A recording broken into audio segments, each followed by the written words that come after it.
నమస్కారం, అప్టేక్ జాబ్స్కి స్వాగతం. ఇవాళ మనం కరెంట్ అఫైర్స్లో భాగంగా చర్చించుకోబోయే కరెంట్ అఫైర్ అంశం ఎన్పిఆర్ ఎన్ఆర్సి సిఏఏ 2019. మనం రీసెంట్గా సిఏఏ 2019 గురించి కొన్ని అంశాలు చర్చించుకున్నాం. అయితే చాలామంది సార్ ఈ సిఏఏకి సంబంధించి మేము చదువుకున్నప్పుడల్లా కానీ ఈ సిఏఏ 2019 గురించి కొంచెం కొద్దో గొప్ప తెలుసుకున్నప్పటి దగ్గర నుంచి మాకు ఒక కొత్త కన్ఫ్యూజన్ స్టార్ట్ అయింది. అసలు ఎన్ఆర్సి అంటే ఏంటి, సిఏఏ 2019 అంటే ఏంటి, ఆ రెండింటికి ఏ విధమైన సంబంధం ఉందా? అలానే ఎన్ఆర్సీ గురించి తెలుసుకుంటున్న ప్రతిసారి కూడా అప్పుడప్పుడు అలా వచ్చి ఇలా ఎన్పిఆర్ కూడా వెళ్ళిపోతూ ఉంది. మరి ఇప్పుడు ఎన్పిఆర్ ఎన్ఆర్సీ ఏమన్నా రిలేషన్ ఉందా, లేదు ఈ మూడింటికి ఏమన్నా రిలేషన్ ఉందా, అసలు ఈ మూడింటిని ఎవరు నిర్వహిస్తున్నారంటే ఎవరు ఆర్గనైజ్ చేస్తున్నారు వీటన్నిటిని కూడా, ఇలా వీటికి సంబంధించి కొంచెం ఈజీగా అర్థమయ్యేలాగా చెప్పగలరా మాస్టారు అని చెప్పి కొంతమంది అడుగుతూ ఉన్నారు.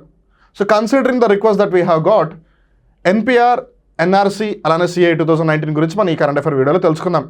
But before getting in to the details, let me wish for those aspirants who are appearing for APPSC Group 1 prelims happy all the very best. అదేంటి సార్ వెరైటీగా happy all the very best అని అంటున్నారేంటి అని. మీరు ఎన్ని రోజులు కూడా దీనికోసమే కదా ఎదురు చూసింది, దీనికోసమే కదా మీరు కష్టపడింది. సో మరి ఆ రోజు రానే వచ్చింది. So you have to be happy for sure, because ఈ రోజు కోసం మీరు ఇన్ని రోజులు వెయిట్ చేస్తున్నారు కాబట్టి. అండ్ ఐ డూ నో మీరు ప్రిపరేషన్ బాగా చేశారు.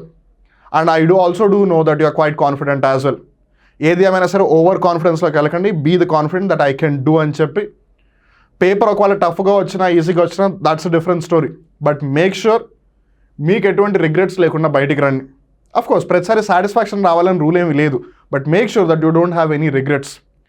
ఎగ్జామ్కి సరిగ్గా ప్రిపేర్ అవ్వలేదు కాబట్టి నేను ఎగ్జామ్ రాయను అని, ఎగ్జామ్ సెంటర్ దూరంగా ఉంది కాబట్టి నేను అక్కడికి వెళ్ళను అని, ఇలాంటి చిన్న చిన్న పిటీ రీజన్స్ చెప్పి మీరు ఎగ్జామ్ని వదిలేసుకోకండి. అనవసరంగా మిస్ చేసుకున్నాను అప్లై చేయడం అని వాళ్ళ నీళ్ళు అడగండి, చెప్తారు ఈ ఎగ్జామ్ వాళ్ళకి ఎంత ఇంపార్టెంటో. అరే నాకు తెలియదురా అసలు రిలీజ్ అయినట్టు కూడా నోటిఫికేషన్ అని చెప్పి చాలామంది అంటూ ఉంటారు. కొంతమంది నేను ప్రిపేర్ అయ్యాను బట్ అన్ఫార్చునేట్లీ నాకు హెల్త్ బాగాలేదు మధ్యలో ఆపేసిన, ఇలా వేరియస్ రీజన్స్ ఉంటాయి. So whatever be the chance is in front of you. తలుపులు తెరిచిపెట్టింది, రేపు ఆదివారం 17 మార్చిన ఏపీఎస్సీ గ్రూప్ 1 ప్రిలిమ్స్ కండక్ట్ చేస్తామని. మీరు లోపలికి వెళ్ళి ఎగ్జామ్ రాస్తారా, మీ అదృష్టాన్ని మీరు పరీక్షించుకుంటారు, మీ జీవితంలో ఒక అడుగు ముందుకు వేయడానికి ఒక అవకాశం దక్కించుకుంటారు. కాదుకూడదు అనుకుంటారా, తర్వాత ఇంకా మీ ఇష్టం. ఏది ఏమైనా సరే once again wishing everyone a happy all the very best. మీరందరూ కూడా ఎగ్జామ్ని బాగా రాయండి. Make sure you be with patience. అరగంట ముందే ఎగ్జామ్ సెంటర్కి వెళ్ళిపోండి. వాళ్ళు 8:30కి రమ్మంటే మీరు 8ంటికే వెళ్ళండి. ఒక అరగంట ముందు వెళ్ళడం వల్ల పోయేది ఏమీ లేదు. మీరు కామ్ అండ్ కంపోజ్డ్గా వెళ్తారు, అది మీకే హెల్ప్ అవుతుంది. సో అందుకని we will be waiting for your good news. So మీరందరూ కూడా వచ్చేసారి మేము బాగా రాసామని చెప్తాను, ఎదురు చూస్తూ ఉంటాము. Will be waiting for that. On that note let's get into the details of today's current affair NPR NRC CA 2019. So ఇక్కడ బేసిక్గా మన ఈ 3 టాపిక్స్ని కూడా ఒక టాబ్యులర్ ఫామ్లో అర్థం చేసుకోవడానికి ప్రయత్నం చేద్దాం. ఇక్కడ మీకు నేషనల్ పాపులేషన్ రిజిస్టర్ ఉంది, ఇక్కడ మీకు NRC national register of citizens ఉంది, ఇక్కడ సిఏఏ 2019 గురించి డిస్కస్ చేద్దాం. ఒక విధంగా చెప్పాలి అని అంటే రిలేషన్ ఎస్టాబ్లిష్ చేస్తే ఈ మూడింటి మధ్య ఏదో ఒక సంబంధం ఉంటుంది. మనం రిలేషన్షిప్ని ఎస్టాబ్లిష్ చేయకపోతే ఆ మూడింటి మధ్య సంబంధం ఏమి ఉండదు. అదేంటి మాస్టర్ కన్ఫ్యూజింగ్గా మాట్లాడుతున్నారు అంటారా? వెల్, వివరాల్లోకి వెళ్తే మీకే అర్థమవుతుంది. వివరాలంటే గుర్తుకొచ్చింది, టీఎస్పీఎస్సీ గ్రూప్ 2 ప్రిలిమ్స్ని దృష్టిలో పెట్టుకుని మార్చి 20వ తారీఖు అంటే బుధవారం ఒక ఫ్రీ టెస్ట్తో TSPSC group 2 target prelims series launch అవుతుంది. ఏపీఎస్సీ గ్రూప్ 2 ఏమో రేపు వచ్చే ఆదివారం కాకుండా తర్వాత ఆదివారం 24 మార్చ్, ఇది వచ్చేసి 20 మార్చ్. గుర్తుపెట్టుకోండి, ఇక్కడ అన్నీ కూడా మీకు షెడ్యూల్స్కి సంబంధించి ఆల్రెడీ టెలిగ్రామ్ ఛానల్ అప్లోడ్ చేయడం జరిగింది. ఒకవేళ ఏదైనా చేంజెస్ ఉంటే కనుక those will also be posted in the Telegram channel. ఒకవేళ మీరు ఇప్పటివరకు uptake jobs Telegram channel join అవ్వకపోయినట్టయితే అక్కడ జాయిన్ అవ్వండి.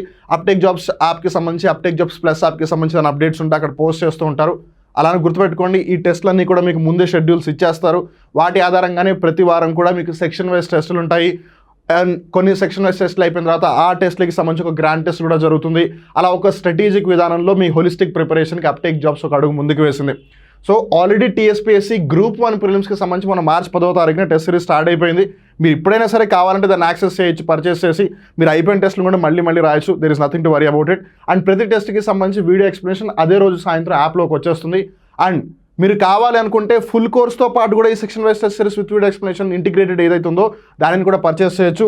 మీరు ఒకవేళ సెపరేట్గా పర్చేస్ చేయాలనుకుంటే 499 రూపీస్ ఏవైతే సెక్షన్ వైజ్ టెస్ట్ సిరీస్ ఉందో విత్ వీడియో ఎక్స్ప్లెనేషన్. లేదు సార్ నాకు ఫుల్ కోర్సు కావాలి, ఈ సెక్షన్ వైజ్ టెస్ట్ సిరీస్ కూడా కావాలి, ఇంటిగ్రేటెడ్గా రెండు కలిపానంటే కనుక 2499 రూపీస్ టీఎస్పీఎస్సీ గ్రూప్ 2 టార్గెట్ ప్రిలిమ్స్కి సంబంధించి. అలానే ఏపీఎస్సీ గ్రూప్ 2 టార్గెట్ మెయిన్స్ వచ్చేసి 2000 రూపాయలు. సో ఒకవేళ వీటికి సంబంధించి మీకు ఏ విధమైన డౌట్స్ ఉన్నట్టయితే ఈ నెంబర్కి మీరు కాల్ చేయొచ్చు. మీ డౌట్స్ అనేవి అప్టెక్ జాబ్స్ క్లారిఫై చేస్తుంది. నేను మళ్ళీ చెప్తున్నాను, మీకు ఏ విధమైన డౌట్ ఉన్నా సరే ఈ నెంబర్కి కాల్ చేయండి. అప్టెక్ జాబ్స్ మీ డౌట్స్ అన్నింటినీ క్లారిఫై చేస్తుంది. సో మరి వివరాల్లోకి వెళ్తే ముందుగా నేషనల్ పాపులేషన్ రిజిస్టర్ ఇదేం చెప్తుంది? It is a register of residence in India that includes demographic and biometric data. బేసిక్గా ఈ జాబితా ఏంటంటే ఎవరైతే నివాసితులు ఉన్నారో వాళ్ళ యొక్క పేర్లు నమోదు చేస్తుంది, వాళ్ళ యొక్క సంఖ్యను గుర్తిస్తుంది. రిమెంబర్, వాళ్ళు ఇండియా యొక్క సిటిజన్సా కాదా అన్నది ఇక్కడ నోట్ చెయ్యబడదు. It is only a person whether he or she is living or not. అదే ఒక మనం ఎన్ఆర్సీని గమనించాం అనుకోండి, పేర్లోనే చెప్పేస్తుంది రిజిస్టర్ ఆఫ్ సిటిజన్స్ అని. So it's basically regarding the పౌరులు.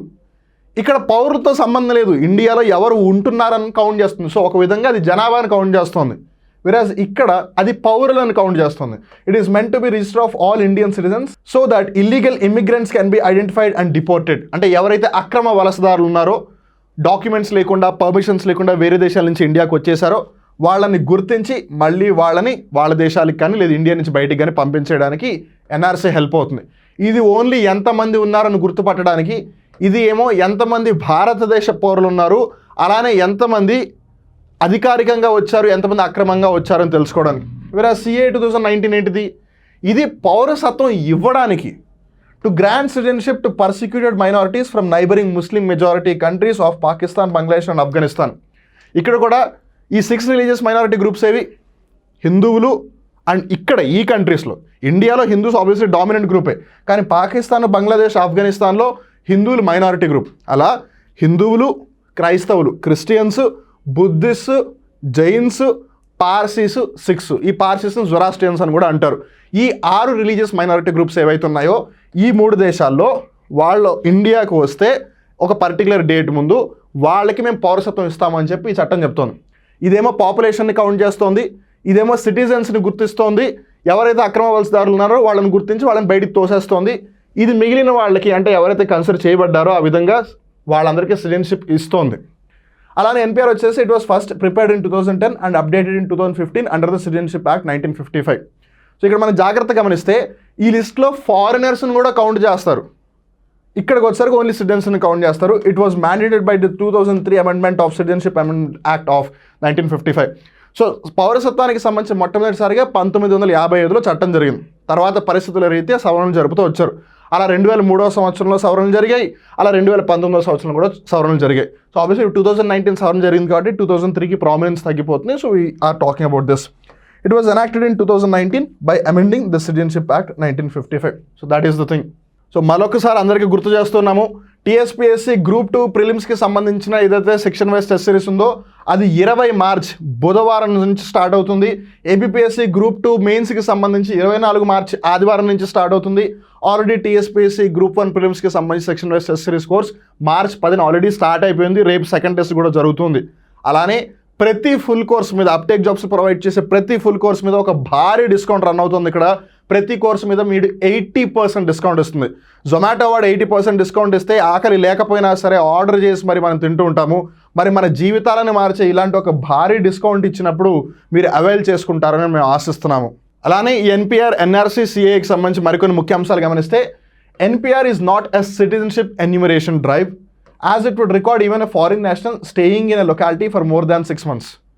ఎవరైనా విదేశీయులు, మగ ఆడన్న సంగతి పక్కన పెట్టేస్తే, ఎవరైనా ఒక ఫారినర్, విదేశీయులు మన భారతదేశంలో ఒక 6 నెలలు నివాసితులుగా ఉన్నా, లేదు రాబోయే 6 నెలలు నేను ఒక చోట నివాసాన్ని ఏర్పాటు చేసుకుంటాను అని అన్నా వాళ్ళని ఎన్పిఆర్లో కన్సిడర్ చేస్తారు. ఎన్పిఆర్ సిటిజన్షిప్కి సంబంధించి కాదు, పౌరసత్వానికి సంబంధించింది కాదు. అది ఎంతమంది ఉన్నారో అని తెలుసుకోవడం కోసం పాపులేషన్ పరంగా. సో 6 months పాటు ఒకే ప్లేస్లో ఉన్నా, లేదు రాబోయే 6 months పాటు నేను ఇక్కడే ఉంటానన్నా వాళ్ళని కన్సిడర్ చేస్తారు. Whereas NRC వచ్చే it only includes Indian citizens while seeking to identify and exclude non citizens. So పౌరులను గుర్తించడం, పౌరులు కాని వాళ్ళని గుర్తించడం, ఎవరైతే పౌరులు కాని వారు ఉన్నారో వాళ్ళు ఎనీవేస్ అఫీషియల్ డాక్యుమెంట్స్ ఉంటే ఆ టైం ఏదవుతుందో దాని తర్వాత వెళ్ళిపోతారు. బట్ ఎవరైతే అక్రమంగా వచ్చారో వాళ్ళని డిపోర్ట్ చేసేస్తారు. సిఏ దగ్గరకు వచ్చేస్తే మనం ఇందాక ఆల్రెడీ ఆ 6 నాన్ ముస్లిం ఏవైతే మైనారిటీ కమ్యూనిటీస్ ఉన్న వాటిని గుర్తుపెట్టుకున్నాం. ఏంటవి? హిందువులు గుర్తుపెట్టుకోండి, బంగ్లాదేశ్, పాకిస్తాన్, ఆఫ్ఘనిస్తాన్లో హిందువులు మైనారిటీలు. సో అక్కడున్న వాళ్ళకి మనం ఇక్కడ సిటిజన్షిప్ ఇస్తున్నాం ఈ చట్టం ప్రకారం. అందుకే కదా ఇది వార్తల్లో ఉంది. హిందువులు, సిక్కులు, క్రైస్తవులు, బౌద్ధులు, జైనులు, పార్సీలు జొరాస్ట్రియన్ కూడా అంటారు. So from neighbouring countries who entered India on are before December 31, 2014.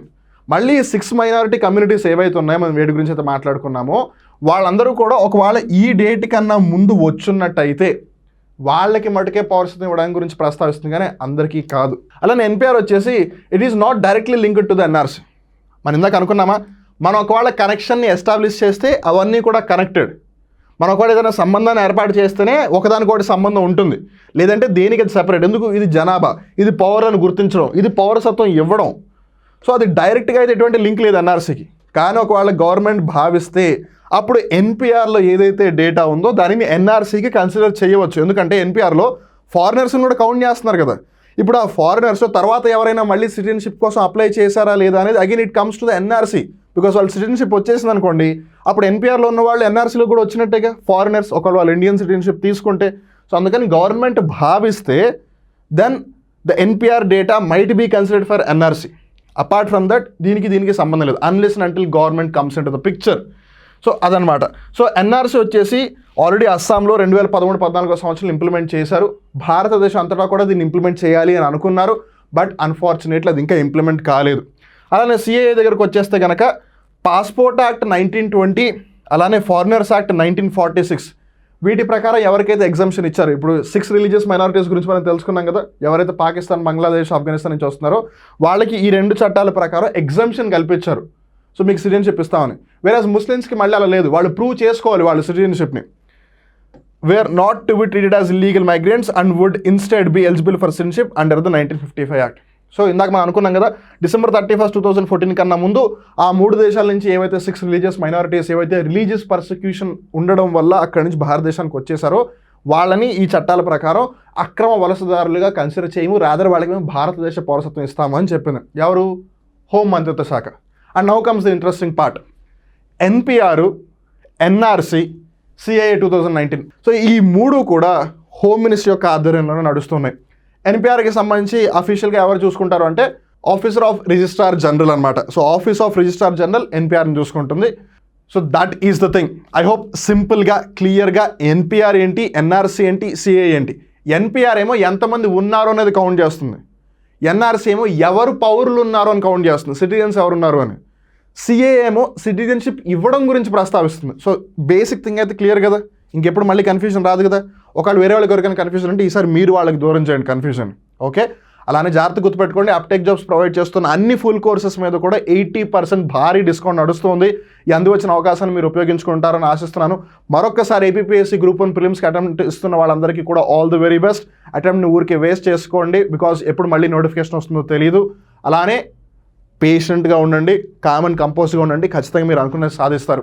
అలానే టీఎస్పీఎస్సీ గ్రూప్ 2 ప్రిలిమ్స్ 20వ తారీఖు బుధవారం, వీక్ డే కాబట్టి చాలామంది గుర్తుపెట్టుకోకపోవచ్చు, అందుకే నేను మళ్ళీ కావాలని చెప్తున్నాను. టీఎస్పీఎస్సీ గ్రూప్ 2 ప్రిలిమ్స్కి సంబంధించి ఫస్ట్ టెస్ట్ ఏదైతే 20th మార్చ్ జరుగుతుందో అది ఫ్రీ టెస్ట్, ఎవరైనా అటెంప్ట్ చేయొచ్చు అండ్ ఇట్స్ ఫ్రీ కాబట్టి హ్యాపీగా you can give an attempt. So 20th March TSPSC group 2 prelims, 24th March APSC group 2 mains. Already TSPSC group 1 prelims start అయిపోయింది. So ఏది ఏమైనా సరే మీరు ఏ ఎగ్జామ్కి ప్రిపేర్ అవుతున్నా ఖచ్చితంగా మీరు బాగా ప్రిపేర్ అవ్వాలి, మీరు అనుకునే డ్రీమ్ జాబ్ని మీరు సాధించాలి అని మనస్ఫూర్తిగా కోరుకుంటూ మీ అందరికీ కూడా ఆల్ ది వెరీ బెస్ట్. నవ్వుతూ ఉండండి, నవ్విస్తూ ఉండండి, నవ్వుల పాలు మటుకు అవ్వకండి. మళ్ళీ ఇంకో రోజు ఇంకొక కరెంట్ అఫైర్ ఎపిసోడ్లో కలుద్దాం. అప్పటివరకు చూస్తూ ఉండండి అప్టెక్ జాబ్స్, మిమ్మల్ని మీరు అప్డేట్ చేసుకుంటూ ఉండండి, పక్కన వాళ్ళని కూడా అప్డేట్ చేస్తూ ఉండండి. అప్పటి వరకు నేను మీ వివేక్, నమస్కారం.